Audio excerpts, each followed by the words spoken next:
হলো তো, খারাপ হলো তো।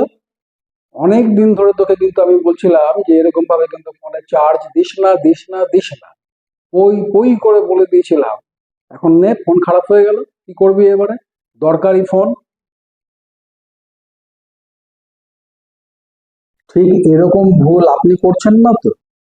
দেখুন, এখনকার দিনে মোবাইল কিন্তু একটা অপরিহার্য জিনিস আমাদের হয়ে দাঁড়িয়েছে।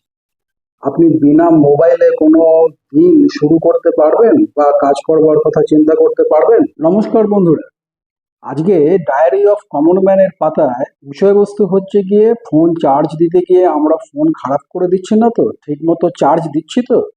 এখনকার দিনে প্রায় সবার কাছেই স্মার্টফোন পাওয়া যায়। যার কাছে স্মার্টফোন নেই, মানে ওই বাটন ফোন আছে, সেও চেষ্টা করে যে পয়সা জমিয়ে একটা বড় ভালো স্মার্টফোন কিনবার।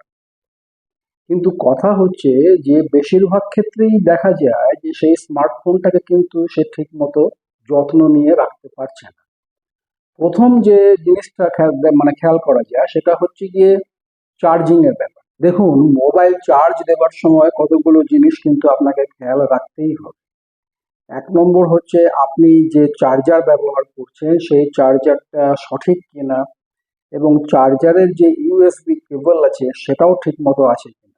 ইউএসবি কেবলে যদি কোনো রকম একটু কাটা থাকে বা কোনো ছেঁড়া ফাটা থাকে বা কোনো যদি ক্র্যাক থাকে, তাহলে কিন্তু ওই ইউএসবি কেবল দিয়ে কোনো মতেই চার্জিং এ ইউজ করবেন না।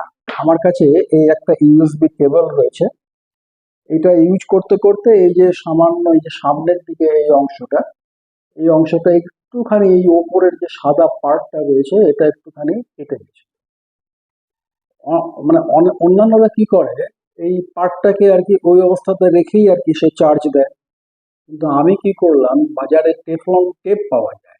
টেফলন টেপ দিয়ে এটাকে ভালো করে, দেখুন কিভাবে করেছি, ভালো করে এটাকে পেঁচিয়ে ভালো করে বেঁধে টাইট করে দিয়েছি, যার ফলে এটা একদম ফিক্স হয়ে হয়ে গেছে।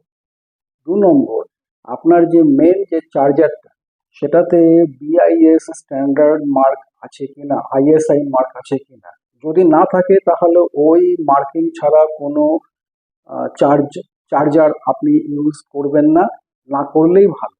কিন্তু বেশিরভাগ ক্ষেত্রেই দেখা যায় যে আমরা হয়তো চার্জার অরিজিনাল ফোনের সাথে ফোন কিনতে গিয়ে চার্জারটা আমরা পাই, সেটা যদি কোনো ভাবে খারাপ হয়ে গিয়ে থাকে বা নষ্ট হয়ে গিয়ে থাকে, আমরা বাজারে গেলাম, বাজারে গিয়ে একটা কম দামে চার্জার নিয়ে আসলাম, নিয়ে ওটা দিয়ে চার্জ দিচ্ছি। কিন্তু খেয়াল করি না যে ওর মধ্যে কোনো মার্কিং রইলো কিনা। দেখার দরকার নেই, কম দামে পেয়ে গেছি। কিন্তু ওই কম দামটাই যে আপনার কত বড় ক্ষতি করতে পারে, সেটা যারা ওরকম ব্যবহার করেছে তারা নিজেরাই বোঝে। এছাড়া আরেকটা জিনিসও খেয়াল রাখতে হবে, যেমন আমার নিজের ক্ষেত্রেই হয়েছিল। আমি মোবাইল চার্জারটা সারাক্ষণ প্লাগের মধ্যে দিয়ে রাখতাম, অরিজিনাল চার্জার। ফোন কিনতে গিয়ে আমাকে ওই চার্জারটা আমি পেয়েছিলাম। ওই চার্জারটা আমি রেখে দিয়েছিলাম লাগিয়ে একদম প্লাগের সঙ্গে। ঝড় বৃষ্টির সময় এখন সন্ধেবেলায় এসে যখন আমি চার্জিং দিতে গেছি মোবাইলের, দেখি চার্জিং নিচ্ছে না, অথচ বিআইএস মার্কা একদম অরিজিনাল। তারপরে নানা রকম চেষ্টা চরিত্র করে দেখলাম যে চার্জারটা ঠিক আছে না কোনো কারণে লাইন আসছে না বা চার্জিং নিচ্ছে না। দেখে দেখলাম যে চার্জারটা সত্যিই খারাপ হয়ে গেছে।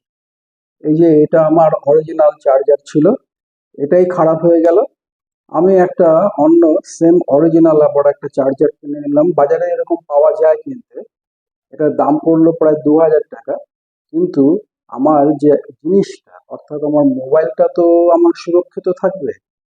পয়সা খরচা হলো ঠিকই, কিন্তু আমার কাজের জিনিসটা আমার ঠিক থাকবে। আরে সঞ্জয়, আরে কভার লাগানো অবস্থায় চার্জ দেবে না, কিন্তু মোবাইল খারাপ হয়ে যাবে। কভার খুলে সব সময় চার্জ দেবে। হ্যাঁ, কভারটা খুলে সব সময় চার্জ দেবে, নাহলে হিট হয়ে যায় না। হ্যাঁ, এরকম প্লেন করে শুইয়ে রেখে দেবে। মোবাইল যখনই চার্জে দেবেন এরকম সমতল জায়গায় শুইয়ে চার্জে দেবেন। এরকমভাবে তো কখনোই নয়। এতে কি হবে, আপনার মোবাইলে যে চার্জিং পোর্ট রয়েছে সেটা খারাপ হয়ে যাবে, নষ্ট হয়ে যাবে। বা মোবাইলটা খুলে পড়েও যাবে। দেখুন, এখনকার দিনে একটা মোবাইল ফোন থাকাটা কিন্তু খুবই জরুরি।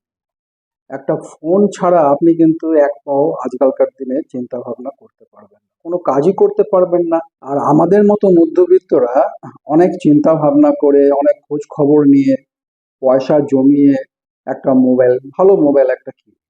কিন্তু একটা সামান্য তুচ্ছ কারণে যদি সেই ফোনটা খারাপ হয়ে যায়, তখন দ্বিতীয় একটা ফোন কিনতে কিন্তু আমাদের কাল ঘাম ছুটে যায়। এই জন্য একটা বিষয় নিয়ে আপনাদের সামনে ভিডিওটা আমি উপস্থাপনা করলাম। আপনাদের যদি ভিডিওটা ভালো লাগে তাহলে অবশ্যই লাইক, শেয়ার এবং সাবস্ক্রাইব করে দেবেন চ্যানেলটিকে। এরকম আরো অনেক নতুন নতুন বিষয় জানতে হলে এই চ্যানেলটির দিকে খেয়াল রাখুন। আজকে এই পর্যন্তই, আবার দেখা হবে। ধন্যবাদ।